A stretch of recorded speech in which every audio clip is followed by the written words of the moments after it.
Welcome back to the America at 250 podcast. I'm Beverly Gage, and I am here today only with David Blight. Joanne Freeman can't join us, but we're going to be talking about a subject that I know David has a lot to say about, which is Reconstruction, how we got from conflict to resolution, if we want to call it that, and what that actually meant for the country.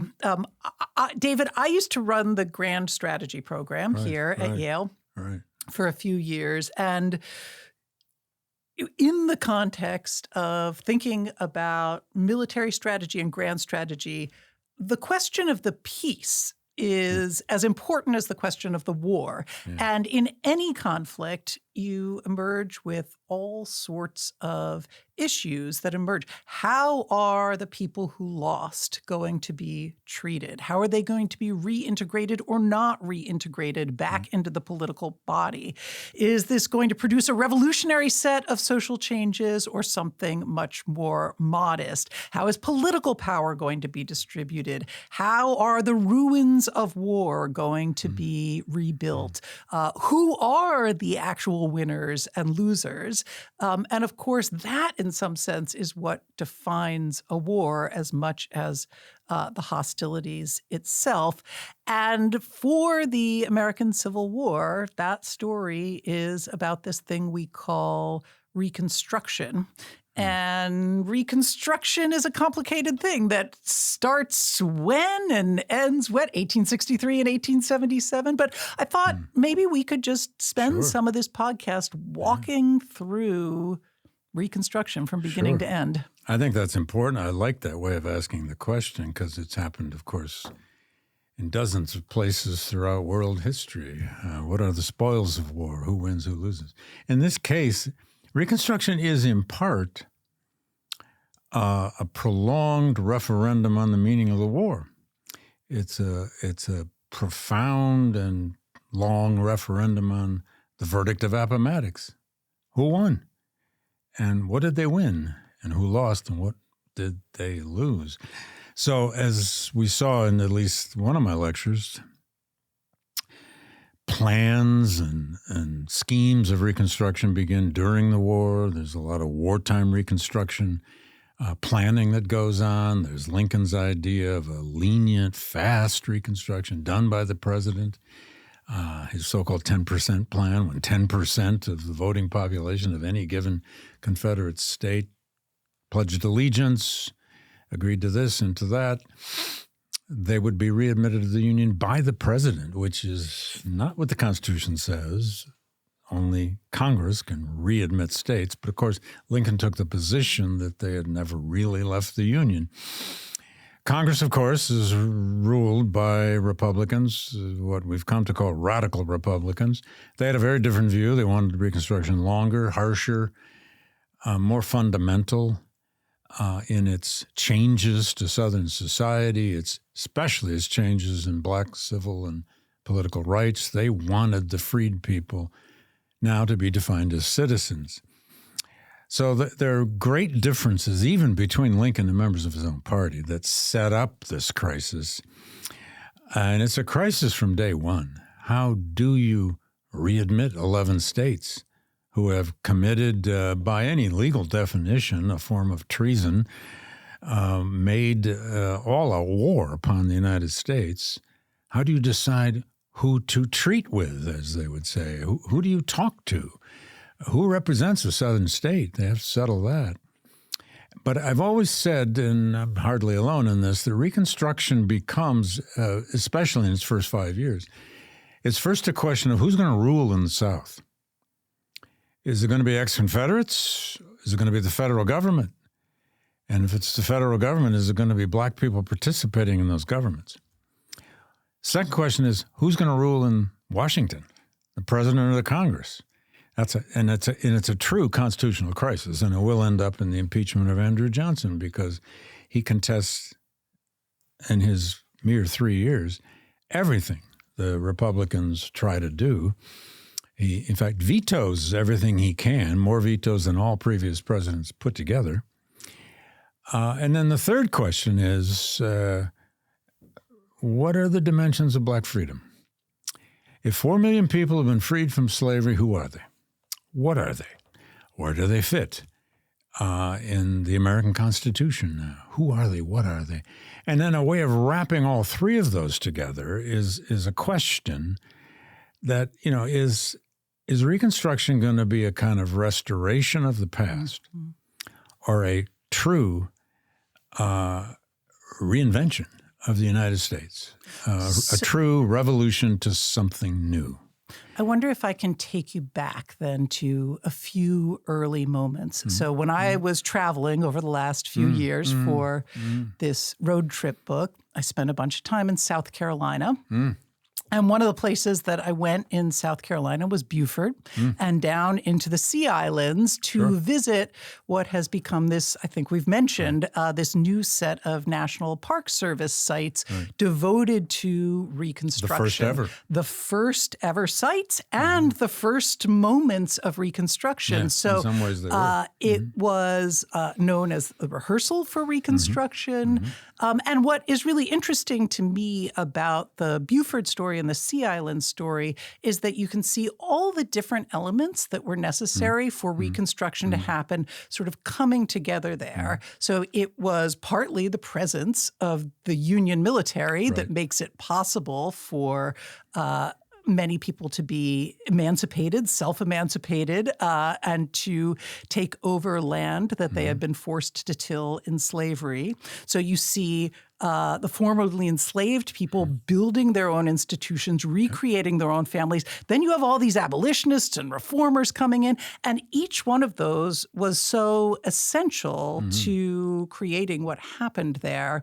But often we only get one piece of the story, right? We just get the Army story, or we just get the in Washington, they debated these grand questions of policy. But there's this intense thing happening on the ground in every community from 1863 onward. So I wonder what your reflections are, maybe on Beaufort, but on the kind of on the ground experience of Reconstruction as it started. Well, Beaufort writ large is the story initially of course, amphibious landings and invasion by Union Army and Navy into that complex of rivers and marshlands that we call the Sea Islands. Complicated geography, but Beaufort became, and right near Beaufort anyway, what was known as the Port Royal Experiment, which was an attempt by the Army and the federal government to put African Americans back on land and therefore back to work, actually producing cotton, Sea Island cotton, before the war was ever over, on the lands of their former owners and masters. Who had fled inland. They were gone. They were gone. They had refugeed, as they said. And it had successes and it had failures. To some degree, there was a bit of coercion involved on the part of the government and the Army to get black people back on that land. And it was a problem from the beginning. But it became the rehearsal, as we often say, for what will happen across the South. Now, once the war is over, and actually even before the war is over, the federal government creates something called the Freedmen's Bureau, the Bureau of Freedmen, Refugees, and Abandoned Lands. That agency, which only lasted 4 years and never had much of a budget, has the responsibility to do something Americans have never done, relocate people on land. Negotiate labor contracts between former slaves and former masters. There again, who are they? Who's in control? What property rights does an ex-Confederate have? And what we know is that the idea of tenant farming, sharecropping, as we come to call it, took hold very early. It's really taking hold by 1867 and 68, within 2 or 3 years of the war. And there are good reasons for that. It's a cash-poor economy. You can't just go to the bank and get credit. There's no money in the society at that moment. So even if a freed person was allowed to own some land, he's not going to be able to take a crop to a granary or to a market and get cash for it. So this system of sharecropping, tenant farming, working on shares, sometimes 1/3, 2/3, but eventually it became a system largely of working on halves. Half your crop goes to the person who owns the land, your landowner. The other half you get to keep, and you get to take it to a furnishing merchant, which becomes a whole new institution in the South. That system at first was something most black people in droves, in huge numbers, embraced because it looked like it gave them autonomy. Women could leave the field and take care of home and children and their own gardens and so on. And it looked like they had an element of real economic independence and control. But of course, that didn't last very long because that furnishing merchant becomes a place that's going to cheat you. And again, there's no credit. You need to buy some machinery. There's only one place to get it and one price. So it's a system that takes hold as early as really the year after the war. And with time, it's going to replace slavery, but with a system that is ultimately a kind of dead end for the freed people who want to achieve, above all, land ownership and education. So for people who historians who describe Reconstruction as a failure in certain ways, right? At least a failure for securing truly full citizenship in the end for formerly enslaved people. Land ownership, the rise of sharecropping is one of the really key pieces. Yeah. And in this, you assigned for class last week when we weren't talking, this collection of documents. You and I were still talking. Well, we just were still weren't doing talking. a podcast. That's right. Just not sitting here in this very studio. And I was really struck by the document by Thaddeus Stevens, great radical Republican, his speech on land distribution, which is September of 1865, so very early on in this process. And he's making this case for not making the Civil War a war that just has now ended and you're going to stitch things back together, but making the case for it to be a revolution and for land redistribution to be really central to that. And it's such a moving document because he's evoking this idea of the American Revolution and needing to realize it once again. And he says the whole fabric of Southern society must be changed, and never can it be done if this opportunity is lost. Without this government can never be, as it has never been, a true republic. Heretofore, it had more the features of aristocracy than of democracy. The Southern states have been despotisms, not governments of the people. And he's saying, look, this moment is here, and it's not going to come back again. And if we miss it, it's over for generations. And I think a lot of people would say, well, that turned out to be true. It's a telling document, not just because it's by maybe the most radical of the radical Republicans by any means, but it is a telling document because it shows the realization of that notion that Stevens had of so-called conquered provinces. He said, no, look, constitutionally think whatever you want about whether a state could secede from the Union, but they left. And we went to all-out war for 4 years to crush them, defeat them, and bring them back. But now we control, meaning Congress, we control how they come back. And above all, he saw the need, as did others. Frederick Douglass had a similar plan, but he borrowed most of it, I think, from Stevens, that there needed to be federally controlled land redistribution. That Freedmen's Bureau was called the Bureau of Refugees, Freedmen, and Abandoned Lands. Well, the government would decide what's abandoned. But just think of any revolution in history. The most revolutionary thing often you can do, other than using guillotines, is to take land and property from the previous owners and sell it or give it or loan it to the people who were the workers. To some degree, this was attempted when serfdom was decreed illegal in Russia, but in this moment as well. Exactly in the same years, but it didn't work terribly well either. But anyway, Stevens proposal there is this idea that if we really want to remake America, remake the South, we have to give these political citizens, we're calling them that, economic wherewithal. We have to create economic democracy at the same time we're trying to create political democracy. And oh yes, of course, the ex-Confederates are still going to be there. That is the problem.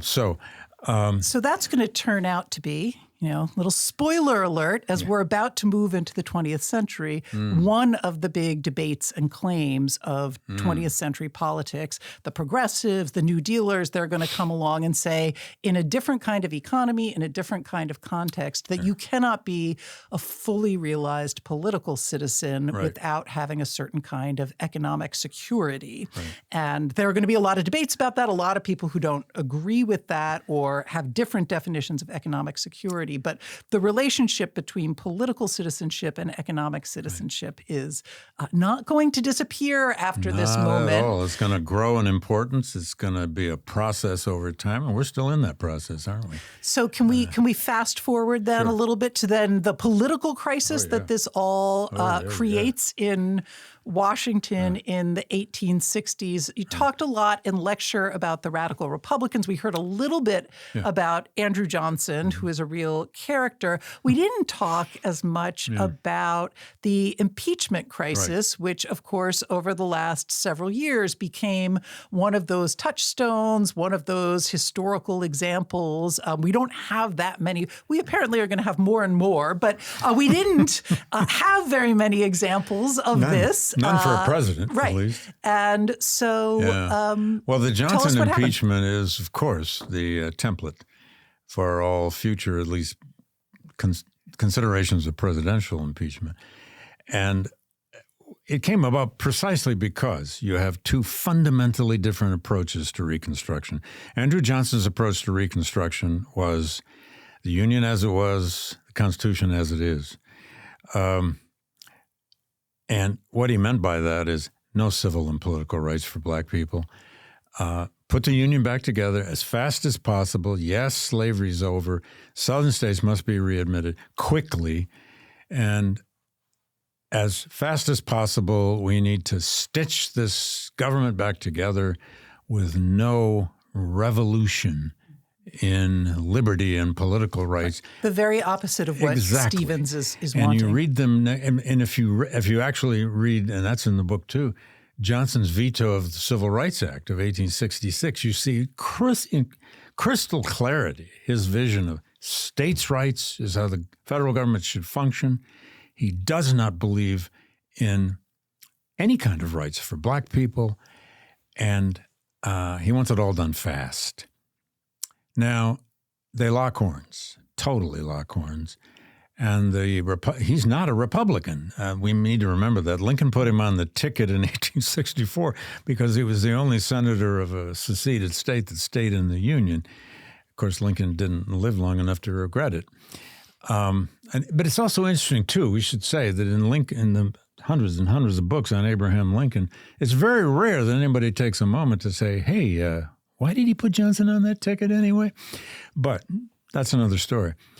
But Andrew Johnson and the Republicans lock horns, and it's a fundamental struggle over the meaning and nature of Reconstruction. It's not just a personal battle, although there was some of that too. It didn't help him when Charles Sumner went to his office to meet with him and try to negotiate, and Sumner put his top hat on president's desk and the president spit tobacco juice in it. I mean, Johnson had some habits that good old days of tobacco juice and whiskey he had a and spittoon, smoke-filled but why not use Charles Sumner's and, top hat? Why not?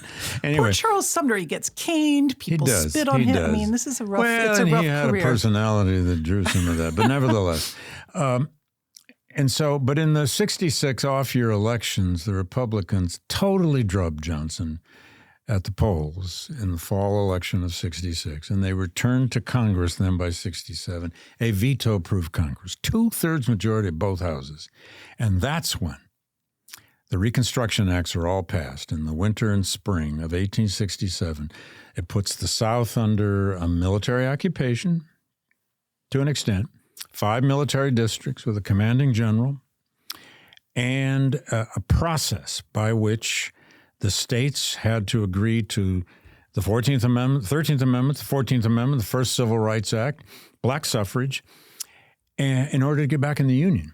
And it is the system by which all 11 ex-Confederate states were readmitted to the Union. They were readmitted by the Radical Republican plan.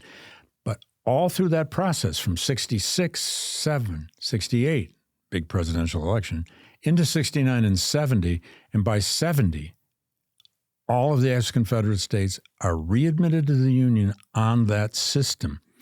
But it has, of course, instilled, and Andrew Johnson encouraged it, tremendous hostility in the white South. Meanwhile, just before Johnson leaves office, he was impeached. There were about 4 stages to his impeachment, but the final one had to do with his attempt to remove the Secretary of War, which was a violation, said the Republicans, of an act they had passed in order to get him to break it, which was called the Tenure of Office Act, which was ultimately not constitutional. The president has the right to appoint his cabinet officials. But he finally, after 4 attempts by the Republicans, and they failed in the previous 3 votes in the Judiciary Committee, they finally did impeach him in the House. Judiciary Committee recommends, full House votes 50%.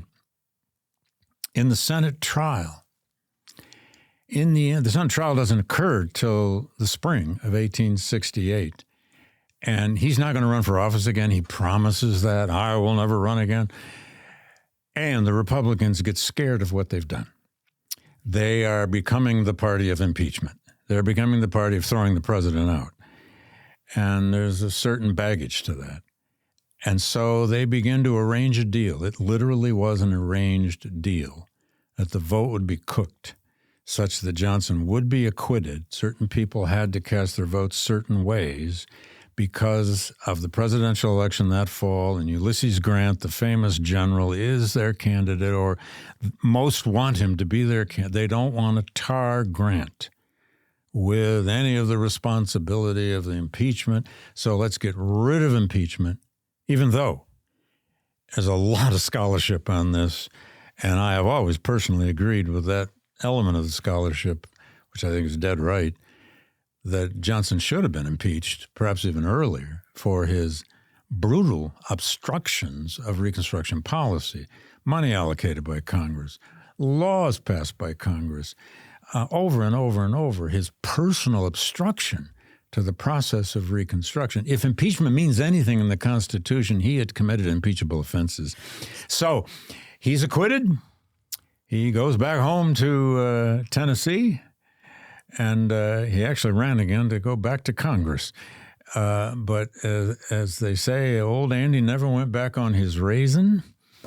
And he is buried in East Tennessee with a copy of the Constitution on his chest. Stand on the Constitution, Andy Johnson always said. But that impeachment was a kind of a political, it wasn't just a political spectacle. It was almost a political blowout of much of this tension that had grown over Reconstruction policy. And then Grant will narrowly win that 1868 election, in great part because of about 400,000 black male voters in the southern states that voted for Grant.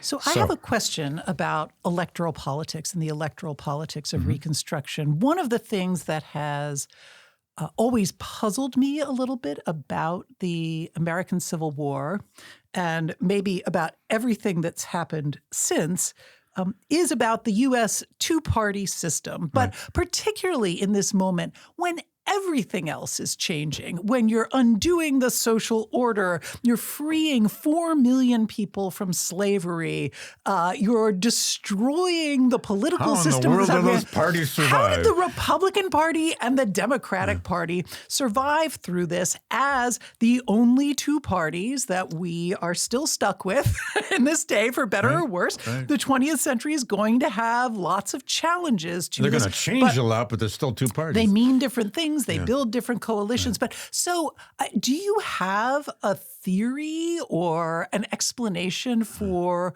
why that part of our political system, which, as Joanne said so many times, was not intended, is not written in any formal documents, has no legal standing, and so should be, in some sense, flexible. There should be other possibilities. But it lasts through the Civil War. So why did we end up stuck with the Republican and Democratic parties? I have a couple little theories parties? for that. They're not worth any more than most theories.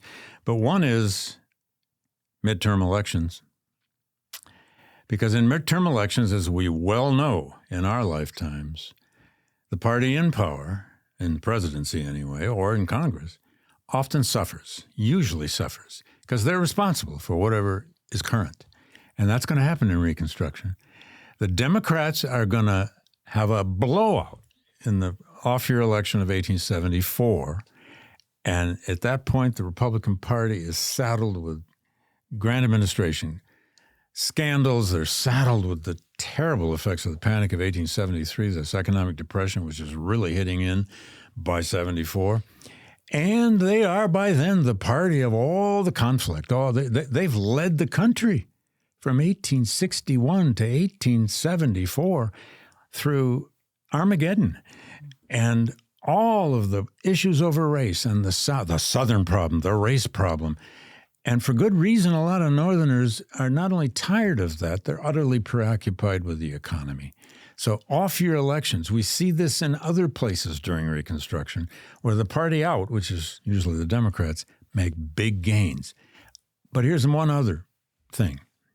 There was a moment, 1872, the general election, when the two-party system was in trouble. There was a third-party movement called the Liberal Republicans. They ran Horace Greeley for president. It's one of the weirdest elections in American history, partly because Greeley was so weird. Greeley was a longtime editor of the most famous newspaper in America, the New York Tribune. He's in his old age now. In fact, he's going to die right after the election. He's in his old age now, but he wants to be the reconciler. He wants to put the Union back to... He'd been an old abolitionist, a great Republican. But man, by 1872, he says, no, we need to challenge Grant, challenge the Republican Party. They called themselves the Liberal Republicans. And it was quite a movement. There were a lot of Republicans who came with him and some Democrats. He made deals with Democrats because a whole lot of Democrats, Southern Democrats, wanted reconciliation. There's Greeley out traveling across the South. He goes on a big traveling campaign to help people learn about agriculture, but also to learn about reunion and reconciliation, and let's all clasp hands across the bloody chasm. That was heady stuff, but it didn't work. It almost worked, but it didn't work, partly because Greeley was not a great candidate. But the liberal Republicans caused havoc, and they almost got Grant defeated. Okay, so the answer is that Horace Greeley was too old and too much of a weirdo, and so this moment, because there are these moments of possibility. There are a lot of moments for third parties that almost make it. That come along, and then when they're gone, they're really gone. John Anderson. Who remembers John Anderson? That is, I was a student of Eric Foner's in graduate school. Yep. And Eric Foner had just written his big synthetic history of Reconstruction. Yep. And his story about how Reconstruction comes to an end, or how we ought to understand Reconstruction and its disappointments, is that there was that moment in the 1860s, particularly, radical republicanism, a big push by emancipated people to claim their rights, to move, to reunite their families, to kind of realize... And got elected to office. This huge number of black office holders, at the time, he was writing a book, I think it was called Freedom's Lawmakers, that was just a directory. About all the it was a directory. 450 black men elected to office. Exactly. Yeah. But the story is ultimately one of disappointment, of unrealized promise, of backlash, as we might put it in more recent terms. So how do we get from, the impeachment of Andrew Johnson, these grand new amendments and moments of possibility to, this rather more crabbed version of Reconstruction and violent version of Reconstruction that ensues? There's one of your reasons. And again, I love the question because it is Reconstruction, I've always felt, and many historians have argued this now, was ultimately defeated politically and to some degree militarily.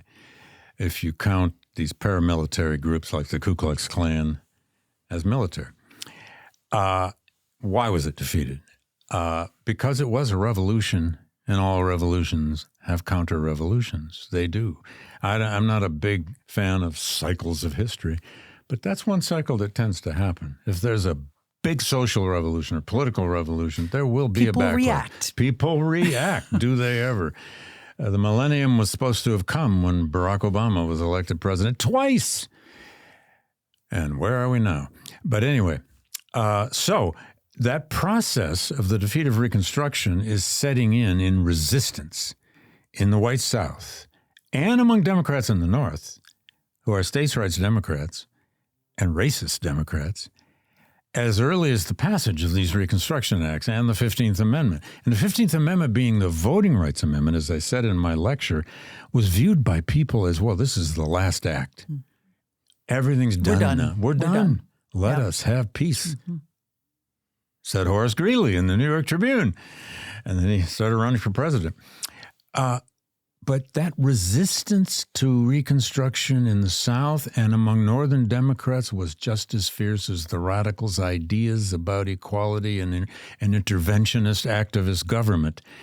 So what leads to so-called Southern redemption is, first of all, an economic depression, which changes everything about people's attitudes and point of view. It's Democrats taking back control of the United States Congress. Scandals hit the Grant administration, whether they were the Whiskey Ring or Credit Mobile or many others that hit right into the White House. And it made Grant, especially by his second term, he does get reelected in 1972 closely. It makes his whole second administration a constant process of fending off scandal. And the Republican Party no longer by 1874, 75, 76 is the party of freedom and equality and emancipation. They're trying to kind of run against that now. And then there's violence. It's the only time in American history when political violence of a large scale became almost normative in at least 7 of the southern states. And by political violence, you mean not just racial violence, but active violence at political polling places aimed at people who are trying to vote Republican, basically, in these southern states. The primary target of the Ku Klux Klan were Republicans, white or black. And there were white Republicans in the South, so-called carpetbaggers, but some of them white Southerners. Their actions were political. They wanted to blunt black political activity and power. They wanted to blunt black economic activity. They wanted to blunt, if not destroy, black economic independence. And in certain regions of the South, they were successful. If you just add up the numbers and you look at the details of some of these massacres, you begin to realize that Reconstruction was defeated by paramilitary action, by extra-legal political violence. Now, in the early 20th century, the country is going to face tremendous labor violence and racial violence, the Red Summer of 1919, which you will have to cover. We'll get there. and that violence was horrific. And then, of course, there's lynching, which I will bring up in the next lecture. But we've never had a period where people are just murdered at the polls. In a really open fashion, in an explicitly partisan fashion, and in a way that is directly tied to the attempt to exercise the right to vote in a duly authorized election. And elections that therefore people understand are partly the result of some people being shot, some people being intimidated, and huge numbers who just are so intimidated that they don't even go to the polls. Now, we worry in our own time about voter suppression of various kinds, some of it visible, some of it not, some of it legal, some of it not. But we haven't at least reached the point of murdering each other at polls, which did happen during Reconstruction. Mm-hmm. It shows what the stakes were. And the stakes in the South for white Democrats were essentially, no one should apologize for saying this, the stakes were the reestablishment of white supremacy in society, in education, in politics, and in the economy. There's going to be a place for black people, but it's going to be very confined. Now, they don't have a fully developed Jim Crow system yet. That doesn't fully take hold until the 1890s. But Reconstruction, in some ways, is a rehearsal for Jim Crow. So one of the things that happens, and maybe we will sort of wrap up here with some reflections. So one of the things that happens as Reconstruction comes to an end is that the country then immediately begins to debate not only the meaning of the Civil War, but of Reconstruction itself. So historians have very passionate debates about this. But in class, we're reading a couple of, I guess we're reading one and viewing another, really important cultural documents that come out of this 50-year period after the end of the Civil War, the decades right after the end of Reconstruction, in which you see a kind of cultural wrestling with the meaning of it all. So one of those is Huck Finn, which is written, The Adventures of Huckleberry Finn by Mark Twain, which is written in the 1870s and 1880s. So is written right in this moment, but is set in the 1830s and 1840s. Right. And so one of the challenges of reading that book is, are we reading about the 1870s and 1880s, or are we in fact reading about this? And you sort of have to read that book both ways in its language and its preoccupations. And then the other cultural artifact, I would say, that we are looking at is the 1915 3+ hour silent film, The Birth of a Nation, which is, as you've written about, on the 50th anniversary of the end of the Civil War, a re-narration of the lead up to the war itself, and especially Reconstruction and the rise of the Klan, as it was seen by a certain segment of the population at that 50th anniversary mark. So these debates, as you've said many times, have never ended. But I wonder if you want to finish out with some reflections on these two really incredibly towering, influential, lasting, disturbing, racist in the case of Birth of a Nation, racially quite complicated in the case of Huck Finn. How do you reflect on ways to approach those kinds of... Well, I'm half apologetic for putting Huckleberry Finn in the course, but only half, because it's a tough read the first time, I suppose, for people who've never read it. But it is a worldwide classic. Translated into 67 languages, it's viewed by literary critics over time as they endlessly say, the greatest American novel. I don't know all the reasons for that. Partly probably because Mark Twain literally is inventing a language in that book. It's the dialect of the Mississippi Valley. It's the dialect of the frontier, which he knew well. He grew up there. But it's the story of a 12-year-old boy and an older man slave named Jim. They are these iconic figures, one representing the quest endlessly to escape from civilization. Huck hates his father, who's a dreadful, horrible human being, greedy, terrible, violent, and he can't wait to get away. He wants to get away from school. He wants to get away from any constraints, that American urge to just fly from constraint. His father is such an interesting... I read his father as a kind of paragon of the Gilded Age, full of lies. Money, he only wants lying, money. greed. Everything that he says is violent and false. Right, and Huck lives that whole novel trying to realize he has a conscience and realize that maybe, just maybe, as he says, I can't pray a lie. I always loved that line. But the praying of the lie is about what he's going to do with Jim, because he's helped Jim escape, and that's against the law. And he's, oh, God, I broke the law. Turns out Huck loves breaking laws. But Jim is this wonderful, incredible, complicated figure of obviously not educated, and Huck is always trying to educate him, teach him some history about English kings and everything else.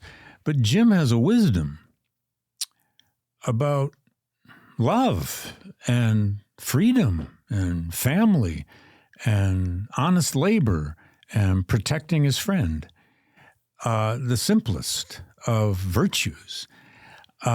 And the two of them end up, of course, on a raft itself, one of the greatest metaphors, a raft on the Mississippi River, vulnerable to everything, including steamboats, and vulnerable to scam artists of all kinds. And there's a scam artist on every other page of every Mark Twain book. But we get a morality tale about greed and money and power and just what kind of future this America, this place has. And it's set out there on the sometimes utterly free, placid Mississippi River. Those moments when they're on the raft of pure quietude are magical. And he at times describes sunrises and so on. But then at other times, they're on a raft on a turbulent river full of danger. Great danger, like the country is, almost always. But I loved your opening point there about, it's written and published in the 1880s, but it's as though Twain is constantly trying to rid the past of the present. He hates his present. Twain had a real fight with the America he had grown into. It's there in his book, The Gilded Age, which gives the name to that whole period. He had more than a beef. He had a hatred for a lot of aspects. At the same time, Twain was his own perfect hypocrite. He loved money, and he was always trying to make it. Of course, he's trying to make it with his art. And with Gilded Age, he didn't do so well with the book, but he did very well with the stage play. I'd recommend that Yale students who want a field trip could head up to the Mark Hartford. Twain House in Hartford. That pool table in the room where he wrote. Which is an amazing place. God, and they do really wonderful tours of Twain's life, and particularly this question, the relationship between art and money. What built this house? How these novels... He lost it all and then had to get it back. There's a real tragedy in Mark Twain's life. But no one taught America to laugh. That's why I have forgotten, as I was rereading this, I have forgotten how funny this book is. Because it's had so many serious controversies and big themes attached to it. It is just an incredibly funny book. The controversies are never about Twain's humor, which is bawdy as hell. It's about the use of the N-word and the depictions of an uneducated black man and so on and so forth. But I really put it in there in part because Twain is a satirist, to put it mildly. He sort of taught the country satire. I suspect it's why so many writers have so admired him, because who can match him? And the mixture of morality tale with satire, with deeply serious political content at the same time, you're just laughing all the way through it. And then do it all in dialect that works. I tried to read some Mark Twain, some Huckleberry Finn aloud to my son when he was about 8 years old. I thought, I have this captive audience. We're going to go through the great works of American literature. And then I opened it up and I had forgotten about the dialect. And I immediately closed and set it aside. His education is incomplete. I failed as a parent, but it was a challenge. There are other Twain books that are really are for children in a way. Roughing It. You should try that. Okay. Well, all right. Well, it's too late now. Your son Nick is too old now. But grandchildren. Let him figure out it all on his own. But do you have any other thoughts about Birth of a Nation and about the process that you've written about so widely, but particularly in your book Race and Reunion, about re-narrating and then re-narrating and re-narrating once again these stories about the Civil War and Reconstruction. So where are we in 1915 with that story, and what does Birth of a Nation represent? It can be I think, quite a shocking film. First time you see it is watch today, and people don't know whether to laugh or cry when they see it. It's also 3 hours long, and it is silent, so it is a challenging film to watch, just in a kind of experiential sense. But how do we understand what the value of watching Birth of a Nation might be? Without going into the characters and whatnot, what Birth of a Nation becomes is it becomes a great cultural icon because it's a classic silent movie at the birth of silent films.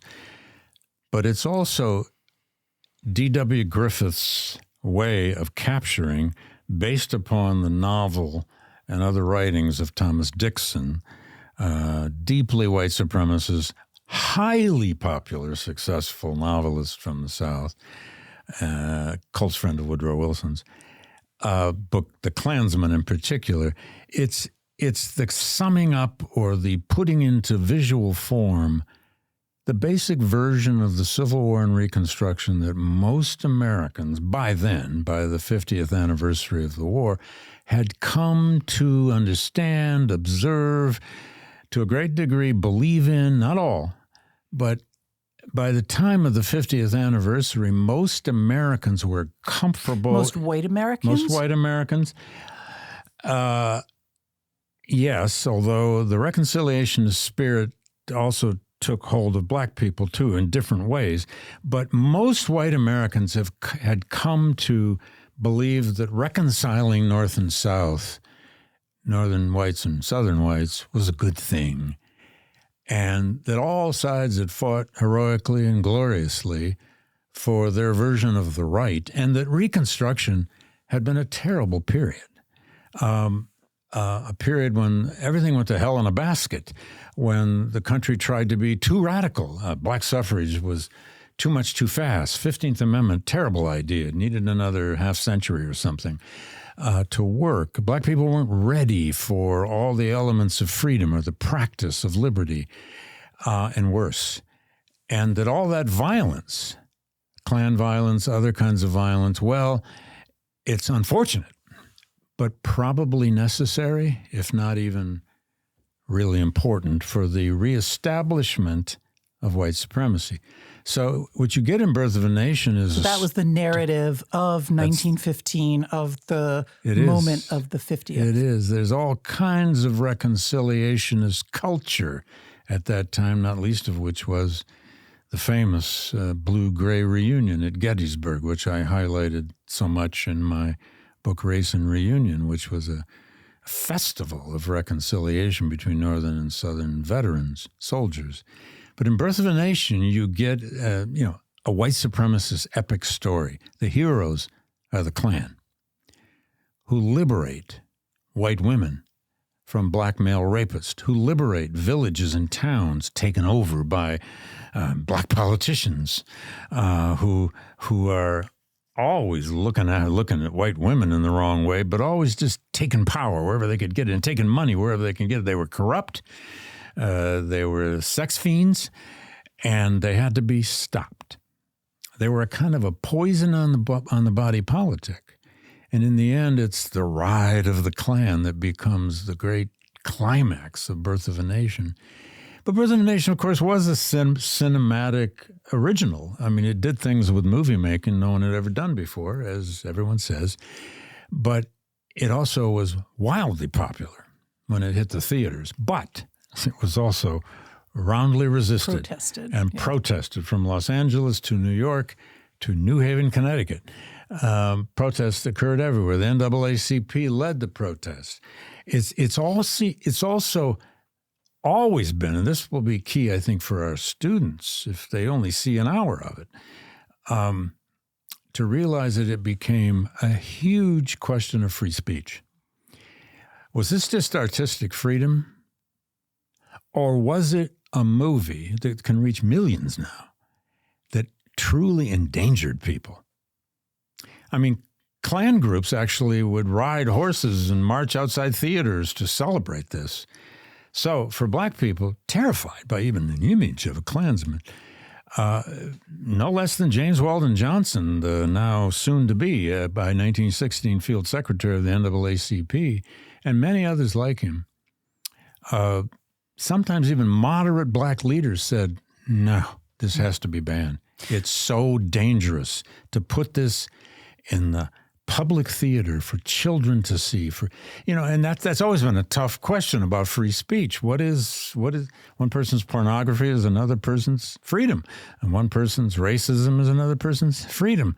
And we've had that struggle in some ways ever since with art and culture. D.W. Griffith just wondered, he defended his film, of course, and he went on to make other films. But there were films made about Birth of a Nation, against Birth of a Nation. Too frequently, however, the people making those films just didn't have the money or the resources that Griffith had. But that film was viewed by millions of Americans in 1915. And again, if one only sees an hour of its content, and you try to realize you took your 12-year-old to see that film, who doesn't know much of anything about American history, and you may not either. That's American history, and it's put on the screen in epic form. And it took generations, in some ways, to begin to overcome it. I've always thought of that film as sort of the cinematic origin story that was supposed to justify Jim Crow. Birth of a nation. Birth yes. of a nation, yes. of a particular kind of nation, of this post-Civil Why are the War races nation. being separated? And in 1915, kind of looking back and telling that origin story from this white supremacist perspective. And that's sort of where we're heading next week. So you're going to talk about the birth of Jim Crow as a formal system of segregation. Yes. And then something really important is going to happen on Thursday. Yeah. Which is that I'm going to It's a lecture finally for transition the first time. to the third and we are member going of to this try to triumvirate. make our way forward I'm going to pass into a baton to the 20th century. Yes, to Professor Gage, who will take us all the way through the 20th. And our wonderful audience out there, if you think I had trouble getting so fast through some of these lectures, consider what Bev has to do. The whole bloody 20th century, and it was very bloody, I'm afraid. But I do want to say I'm still going to return a little bit to this thing called the Gilded Age next week, but also move west and talk about native dispossession and the origin of this Jim Crow system in the South. So can't wait to wrap it up and turn it over to you. It sounds kind of dark, really. It is rather dark. It's not a great period yeah, for... I know. There's a reason it was called the nadir of African-American history. But you know what? I'll throw a little Twain humor in there, too, and maybe I can think of a song to put in to lift our spirits, at least at the beginning or the end. I'm not sure. What's an important song of the 1890s? All right. Well, that's the question we'll leave with. Let us know out there. Stay tuned, and we'll be back next week. Great. Thanks, Bev, and see you next week.